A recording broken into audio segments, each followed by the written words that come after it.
Welcome to Pink Caddy Garage. There should be a suspension system and a tire here, and that's what we're going to get going on today. Alright, I think we're going to start putting this Cadillac front suspension back together today. Let me show you what we're working with right quick. Pretty much have the parts laid out and hopefully the order they're going to go on. Got our control arms, steering knuckle, new spring, new shock, brakes, drum, tire, and hubcap. That should be about it. About the only parts we're not going to address are these strut rods and this sway bar. We'll do the sway bar later. I can't do anything with the strut rods. We're waiting for a new bushing kit to come in because these old bushings were destroyed. So we'll do that in a later video. Just seems like I need more stuff than this. Alright, the first thing we're going to want to do is get our lower control arm, find the bolt and the nut. Hopefully everything's cleaned up and looks nice. And we're going to want to put it in right through this cross member and mount it up. And we're going to get this thing lined up. I had to wiggle this control arm a little bit. It's a fairly tight fit, but once you get it in, you'll be able to start putting that bolt in. So on the other side, we've got our nut that goes on the other end of the bolt. You're just going to want to put that on finger tight because we're not going to want to tighten that up until we get the car on the ground and wait on the suspension, and then we'll get it all torqued down. Next up is going to be our upper control arm, and we need to be sure to get your washers and bolts back in and a little ground if you have it. And one thing to note on this, you see the way this mounting bar is oriented, that it's angled in toward the upper ball joint. So this thing will spin around with a little bit of effort, but if you spin it around backwards where these mounting holes are more to the outside, it'll still bolt on and everything will go together just perfectly, except the top of your tire is going to stick out way too far. Then you're going to have to take the whole thing apart and spin this bar around and start over again. Don't ask me how I know. Probably just going to have to sit it up here and then pull it forward to line up with the holes while you're going from underneath to put in your mounting bolts. Alright, so we're going in from underneath. Got one here. Set your control arm on it. And then put a nut on to secure it and do the other one. Alright, once those are on, you're going to want to check your torque specs on this car. They're 60 foot-pounds on these bolts, but double check your particular model and make sure that's the same. Now that we've got this upper control arm in, at some point, doesn't have to be now, but it could be, you're going to want to put your grease fitting on. So you kind of have to index this thing if you want it here, here, here, wherever. Just so it'll be convenient for when you go to grease the front end. I usually put it on pointing straight at me when I'm looking at it because I will do that when I've got the tire off. Other guys like to put them 90 degrees off, so just don't forget to put it in and grease up the front end before you finish up. Now, in order to get our spring on, we're going to want to go ahead and put our steering knuckle on. So don't forget your camber bushing, drop it in. Put that up there, run it up. You will need what is called the special washer, which is going to go in here, flat side toward the knuckle. And then get your castle nut, which I lost, here it is.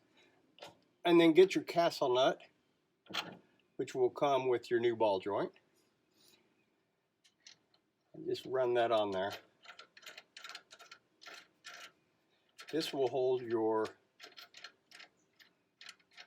steering knuckle in place while you're putting your spring on, just like that. Interesting side note, this car didn't have this washer, which really damaged this camber bushing. So don't just assume on an old car that everything you're looking at when you take it apart is right, because when I went to do the other side, obviously it had this here, and you can tell just by the design of it that it's going to have this big washer. It's about 3/16 of an inch thick, and I had to make this Now comes the fun part where we're going to start putting these springs on, and it is not fun. But here's our new spring. You see it's quite a bit shorter than the old one, but the spring material itself is a larger diameter. So the static height, I'm told, doesn't really correspond to the installed height. So hopefully this thing's going to sit right. And as we put this in, you're also going to want a new spring insulator. It's a rubber piece that's going to go on top, help hold the spring in position quietly so you don't have random squeaks and things like that, and protects your metal parts. All right, so let's have some fun. So on the driver's side, this end of the spring where it flattens out and is cut off is going to go on the back side of this lower control arm. There's a little notch, just a little bump that it fits into. And it's just the opposite over on the passenger side. On the passenger side, that's going to be in the front. All right, we've got our spring started. The end of it should line up at the back here. We've got it on our jack. Had to jack up the opposite corner of the car just because it was lifting up when I was jacking it. So let's give it a try.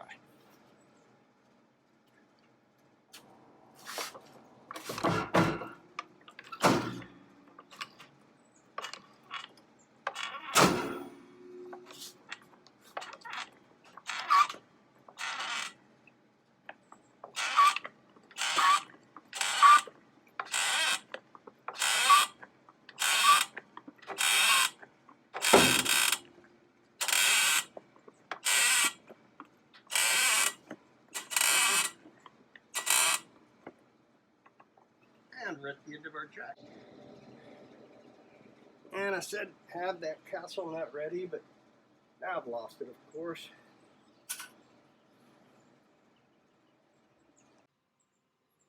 All right, we're looking at it from the floor now. Got about an inch to go. The jack won't go any higher, but you can put a little bit of pressure on this upper control arm. Just enough to get it started. You want a few threads on there.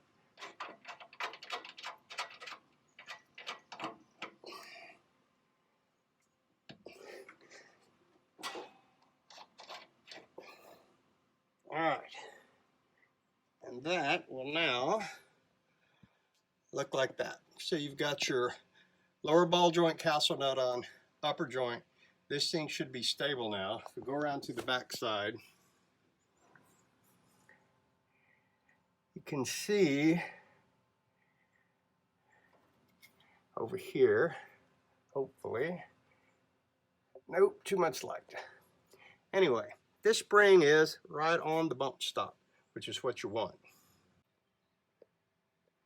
Next up, then just torque down these castle nuts on your ball joints. The book's going to call them spherical joints, but they're ball joints. Anyway, on a 62 Cadillac down here, you're going to go 65 foot-pounds. Up here, 60. Check your book to make sure. All right, we are torqued down both bottom and top, and we've got our cotter pins in. Now I guess I need to go look at the book and see what's next. All right, well, the shock absorber installs next, and we've got a new shock here. So this style has one bolt that goes through the lower control arm with the nut on the other side, and then the top goes right up through the spring through the hole at the top right there. It's going to come up there. So the way you're going to want to put this on is make some room underneath and then go up through the bottom. Go ahead and put one rubber grommet on and the washer, and then go up through the bottom, get it up through that hole that we just looked at, and then we'll go on with this grommet, this washer, and get the nut started. Then you can get everything tightened down. Well, we did have to get on there with the jack a little bit. The shock looked a little short, which is strange. So we're going to have to check that out, make sure we've got the right shock. But assuming once it's on there with the right one, that bolt goes through just like that, and then that. And then the nut gets torqued to 100 foot-pounds.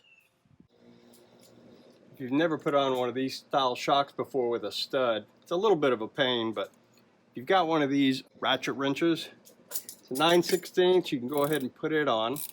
start tightening until that stud right here starts to spin.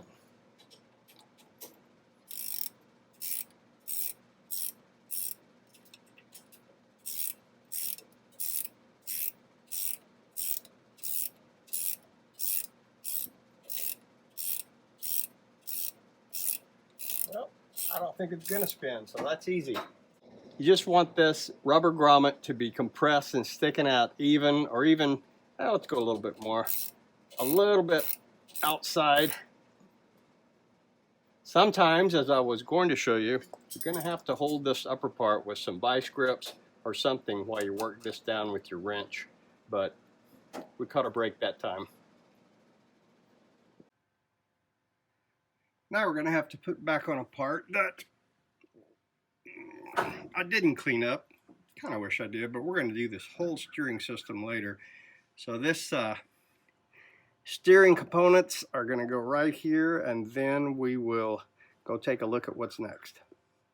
And that is going to be right there. So you've got this upper bolt here, and then these two holes are going to line up with these two holes on your steering knuckles. So upper here, this is threaded, and down here you're going to have nuts that go on the back of those bolts.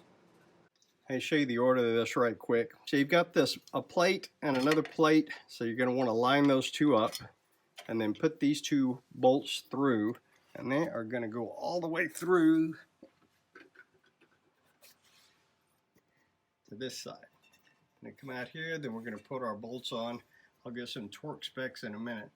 Then the upper bolt, like I said, it goes up into there because that steering knuckle is threaded right there. Alright, well, these aren't coming off. This one's torqued to 100 pounds, and these two down here in the center, both to 60 foot-pounds. Well, let's have a look here. It doesn't look like we've got a whole lot left here. Just a tire and a brake drum. Brakes are going to be the next thing. That is the brake drums. Go ahead and get a healthy coating of grease on your spindle there. Should probably wear gloves. Not really part of the suspension rebuild, but figure I'd show you anyway, in case you haven't done it. So we've got this all greased up here on our spindle. Same thing on our center part and our race and bearing surfaces. Just gonna want to slide that on. Be careful, don't get any grease on your brake parts, which is to say your shoes and the inside of the drum. This bearing's got a fresh coating of grease on it as well, so we're going to slide that in there. Try to keep everything clean. There's a little slot right here for your washer. Goes on like so. Next, we've got a castle nut.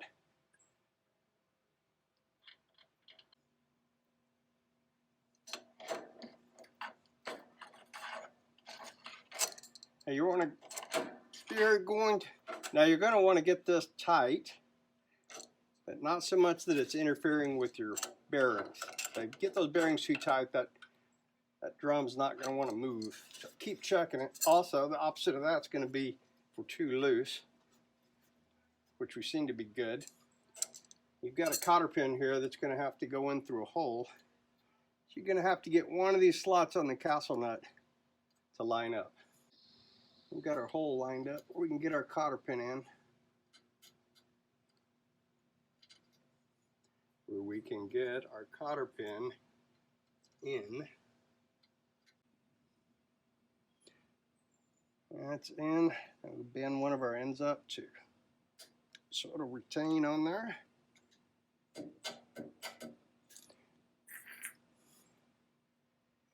Get our dust cap. We'll put a little bit of grease in there as well.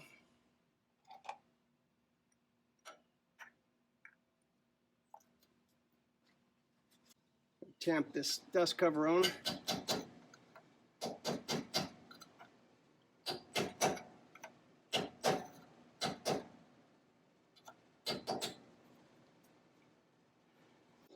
Well, that was a job, and I think that's going to about do it for today. We've got really the only thing left is the sway bar and the strut rods. I haven't seen the old Amazon truck pull up yet, but they're supposed to be here later today. So I haven't seen a video on doing these Cadillac strut rods, so we're going to do that separately just for those that would like to see how that goes together. And then we'll get the sway bar and the tires on and take it on up to the alignment shop. Thank you for watching. If you enjoy this kind of content, let us know and hit the subscribe button, and let us know in the comments what else you'd like to see on this Cadillac or some of the other vehicles that we've got around here, and we'll try to get it on the channel for you. Thank you.